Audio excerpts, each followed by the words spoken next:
It's Wednesday, October 27th, the final weekly report before Halloween. For Randall Riley, I'm Joshua Miller. Let's get right to it. This week in job board searches and clicks. Well, the trend continues as searches decreased while clicks continued to rise. Searches were down 3% week over week, 32% month over month, and 9% year over year.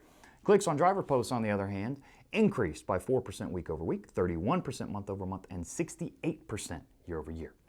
This now marks the third straight week that clicks rose to their highest level since the beginning of the pandemic. But click volumes varied just a bit depending on the driver type being hired. Postings for experienced company drivers actually dipped slightly, while team and owner-operator post clicks fell by 10%. Clicks for inexperienced or trainee drivers, however, increased by 26%. This week in freight. Total load postings declined slightly by 1% week over week, while the individual segment load posting volumes were a bit of a mixed bag. Dry van was up 2%, refrigerated was flat, and flatbed declined by 3% week over week. On the truck availability side of things, well, I don't know. Unfortunately, there was no truck availability data released this week, but we will hopefully be able to track that down for next week's show, reporting on this week's numbers.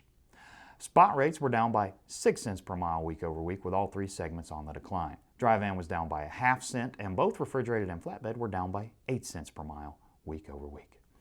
Now, the story of the week. As average wait times for drivers continue to climb, they are seeing less and less of that increased pay carriers shelled out to attract new drivers. Supply chain woes continue to cause problems, and after hovering around an average of 2 hours since June, wait times have recently begun extending to 2.5 hours or longer. Drivers report that what used to take them 2 hours to load or unload is now taking them as long as 4 or sometimes even 6 hours. This means that all those touted driver pay increases are being negated by increased wait times. The situation does, however, open the door for new talking points for recruiters at fleets who provide good detention or hourly pay. With many drivers spending more time than ever waiting for loads instead of hauling them, these pay distinctions provide a vital recruiting edge in the current environment. If fleets do have lower than average wait times, that's also something that needs to be brought up and highlighted. Not only will this decrease driver headaches, but more time on the road is, of course, going to translate to more take-home pay for drivers. And that's it for this week's report. Thanks for joining us this week. We look forward to you joining us next Wednesday for an all-new report. Until then, happy Halloween and have a great week, everybody.